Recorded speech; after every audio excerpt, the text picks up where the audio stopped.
Olá amigos da Leandro Storber, eu sou Thiago Bizzi e esse é o Farol LS referente ao pregão do dia 1º de dezembro de 2015, terça-feira, primeiro dia útil do mês de dezembro e já finalzinho do ano, a gente nem viu e o ano já está acabando. Bom, vamos então às movimentações do mercado. Nós temos aí na tela o gráfico diário do índice Bovespa. Ontem o índice produziu o rompimento desse suportezinho intermediário, né, que veio por volta aqui dos 45.600, 45.500 pontos, que veio do fundinho do final de outubro, desse fundinho do começo de novembro. O rompimento se deu de forma um pouco esticada, né, e por isso, para considerar esse aqui um sinal, um argumento de entrada dentro do meu modelo, o ideal seria buscar a confirmação do rompimento pela perda da mínima de ontem, coisa que aconteceu hoje. No final das contas, a gente teve um candle de indefinição, né, um candle de dúvida, mas que, dado o seu posicionamento, ele indica manutenção no movimento de queda. Isso aqui, de forma alguma, sugere compra dentro da análise técnica. Mesmo se o mercado tentar repicar, o que é possível, né? A gente vai ter, por volta aqui dos 45.600 pontos, um patamar de resistência, provavelmente então formando um respiro para depois o mercado vir buscar os 44 mil pontos, que é um ponto muito importante do nosso mercado.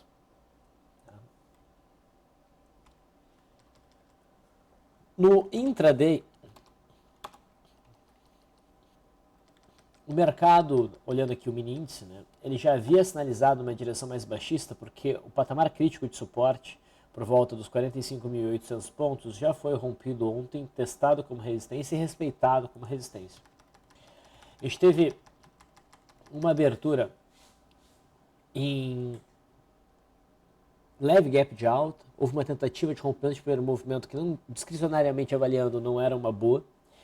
Logo depois teve o rompimento da linha d'água, que gerou um trade na venda pelo método Leandro. Dentro do meu modelo, não houve acionamento em até 3 candles, ficou um pouco difícil de operar, mas a gente optou até por fazer uma operação de venda nesse candle aqui, na perda mínima, considerando esse digamos assim, um pullback aí do rompimento, né?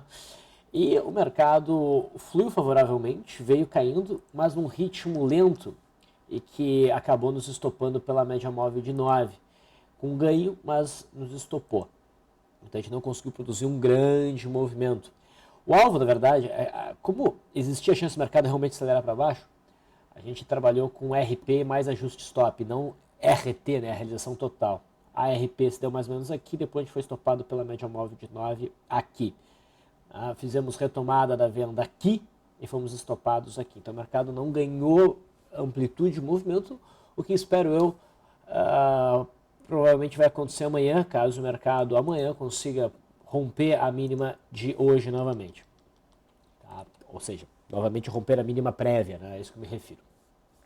Então o viés para o mercado é de baixa ainda. No mercado americano, tivemos um pregão altista. A gente está olhando aqui o gráfico do índice Dow Jones. Ele ainda não produziu o rompimento dessa linha vermelha. Se produzir esse rompimento, a gente vai ter um sinal bem interessante de compra para esse índice aqui. O S&P 500 futuro também teve um movimento de alta, que está alinhado com a nossa expectativa. Também ainda, ele está operando aqui ainda, né? A gente ainda não teve um rompimento muito claro, mas provavelmente o movimento de alta prosseguirá em busca do topo histórico. O dólar, eu vou olhar aqui o gráfico sem qualquer tipo de ajuste. O dólar apresentou uma leve queda num dia de indecisão, tá? Mas a cotação altista se mantém. A operação na ponta compradora mencionada no farol de ontem está ainda completamente válida. A expectativa é de alta. O que pode acontecer é que a gente tem um respiro de mais 2 candles de forma lateral, e seria o cenário mais provável que depois o dólar retomar um movimento de alta.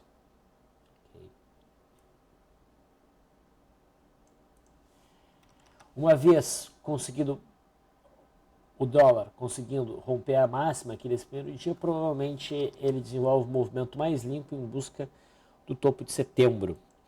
Lembrem que agora a gente opera o WDOF 16, porque o WDOZ15 venceu ontem. No intraday, o dólar chegou a produzir um primeiro movimento exótico, não é um sinal muito forte, mas a gente operou, a gente foi estopado pela média móvel de 9. Depois a gente tentou um trade de retorno à média, que não era o ideal, mas acreditando na manutenção do retângulo, a gente acabou sendo estopado aqui, mas a gente não estava errado sobre a manutenção do retângulo. O mercado realmente repicou. E no final das contas o dólar teve um movimento errático hoje, então realmente ficou difícil de operar.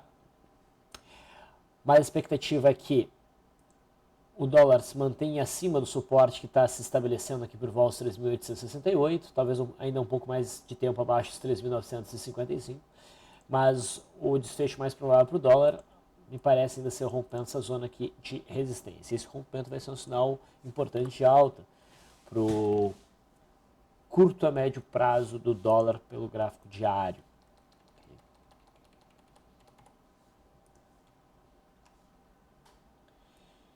E o juro ainda não conseguiu romper essa faixa de resistência em torno dos 15.850. Tá? Talvez também respire um pouquinho aqui. E uma vez rompida essa região, daí a gente pode esperar um movimento mais direcional do juro em busca também aqui do topo de setembro. Tanto o dólar quanto o juro se encaixaram em cenários para operações na ponta compradora.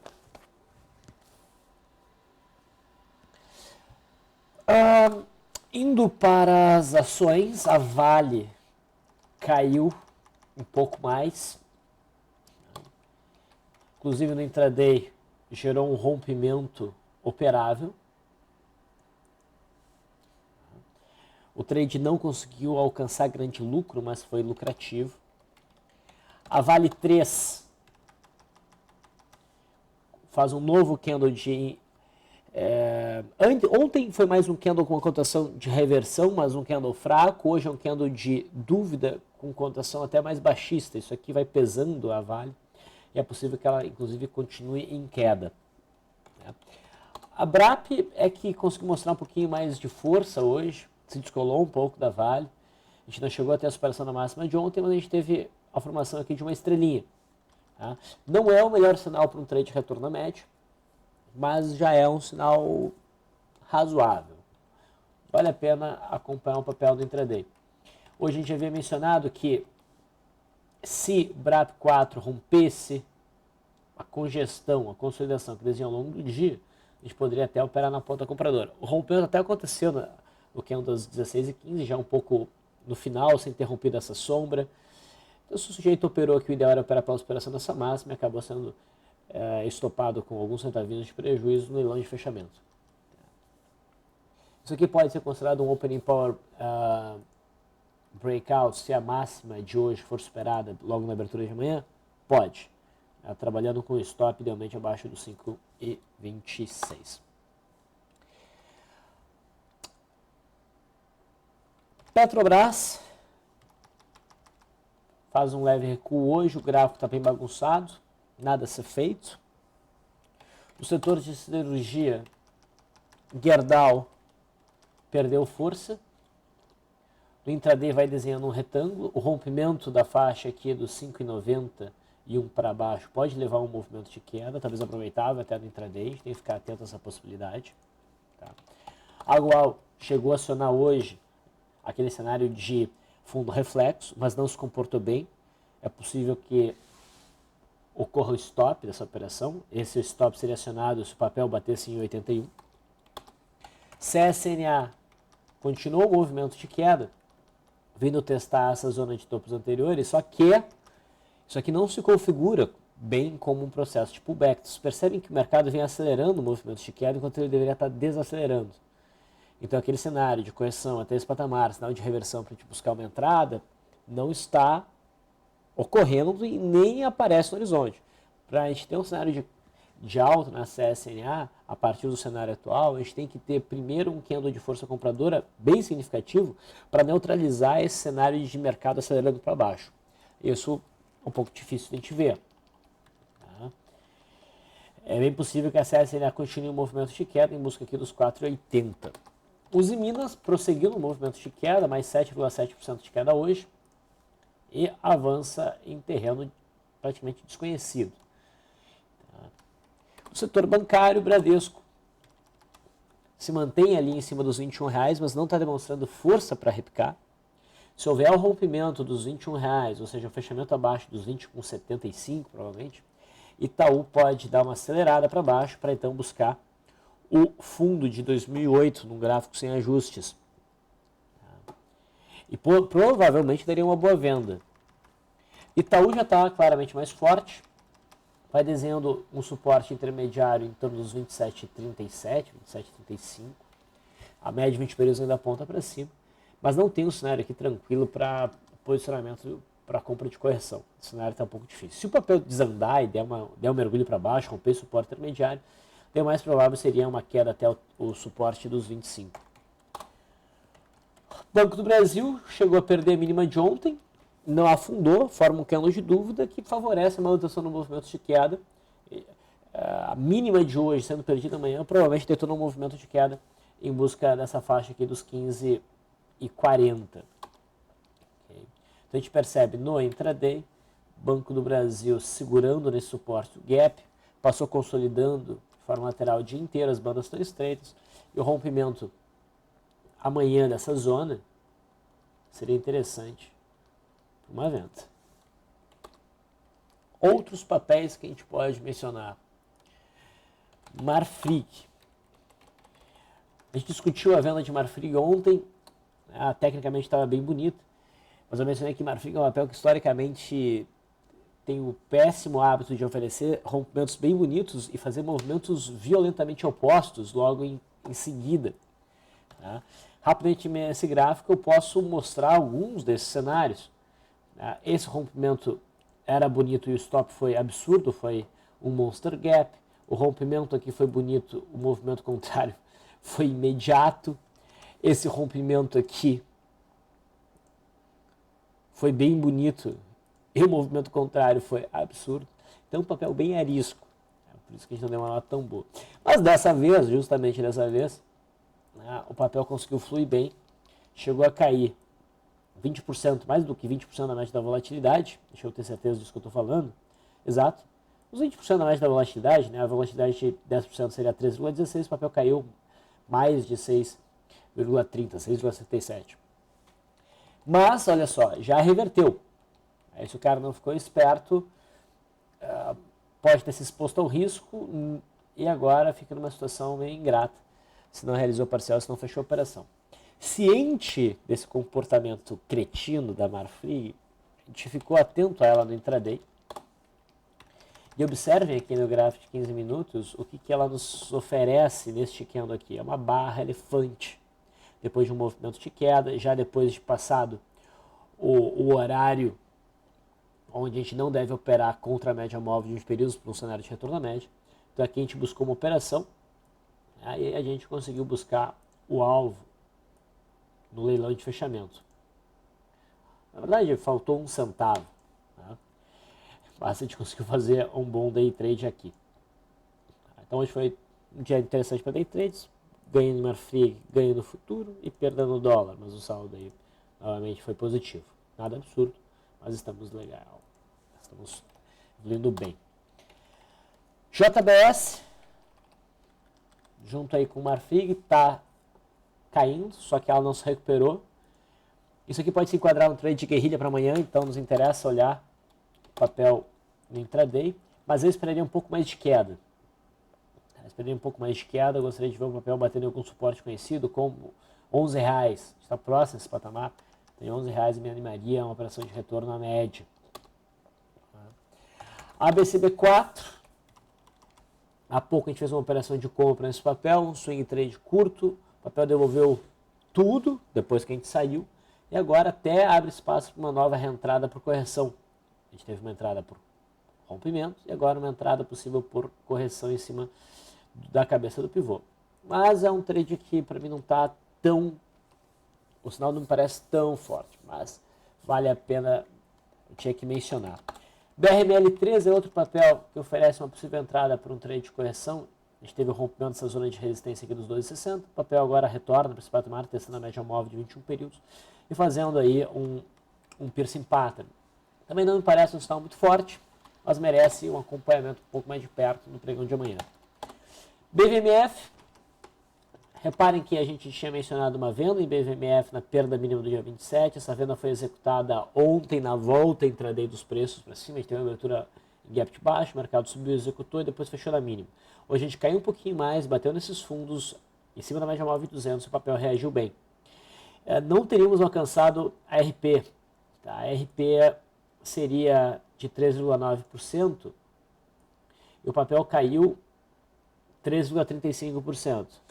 A gente ficou basicamente a 0,50% do alvo, e nesses casos, dentro do modelo, mesmo não tendo atingido este alvo, eu passo a ajustar stop acima de cada nova máxima, o que nos garantiria uma operação, garante não, né, mas nos dá boas chances de sair nessa operação no 0 a 0, se o mercado subir amanhã, mas a gente ainda tem a chance de alcançar ali RP. Então o ajuste de stop já vem acontecendo.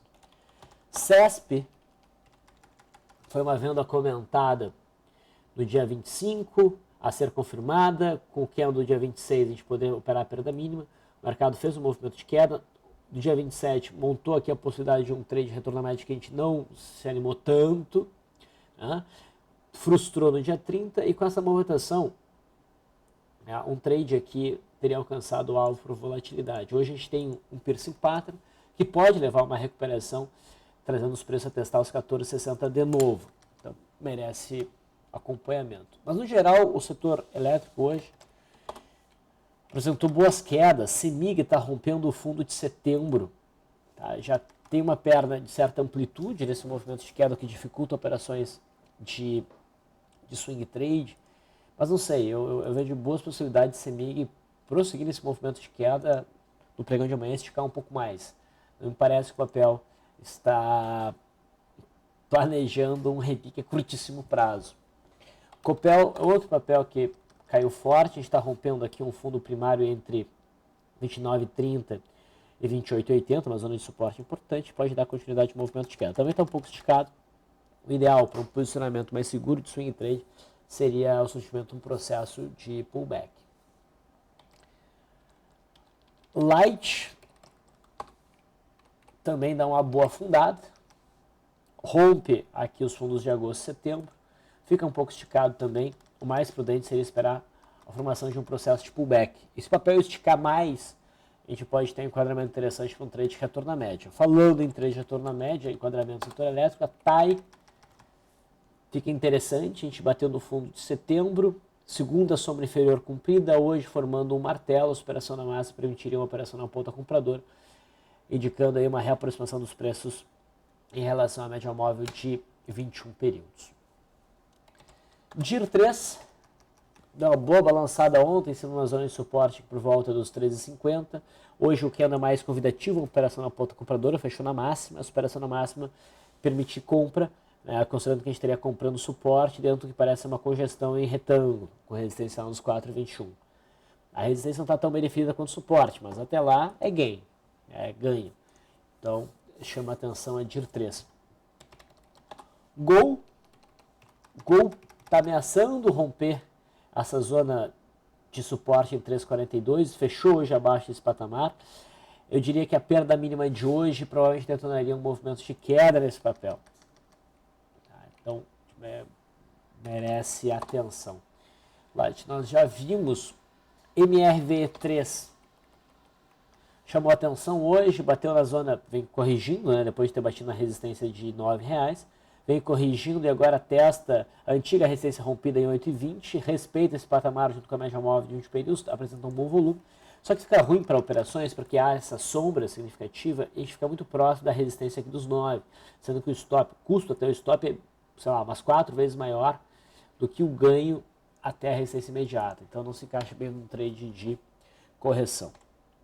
MYPK3 vinha caindo, testa o fundo de setembro, monta aqui aparentemente piercing pattern, enfim, é um candle de força compradora. A superação da máxima pode detonar um movimento de alta em busca da resistência em 17,50.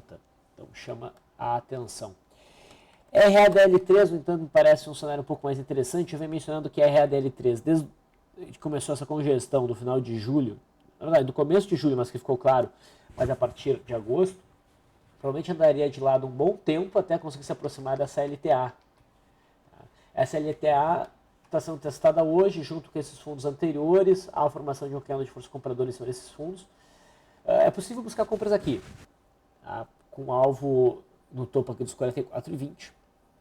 E no dia que a gente tiver o rompimento dessa zona, sendo respeitada essa LTA aqui, bom, daí o cenário vai ficar realmente bastante interessante. E para fechar a Rente 3, hoje, realizando um pivô de baixa, então a gente percebe aqui um zigue-zague descendente, a média de 20 períodos começa a virar para baixo, teve um bom volume. Como ela começa a virar para baixo, se o sujeito quiser operar isso aqui como uma venda, o ideal é buscar a confirmação desse rompimento pela perda mínima de hoje.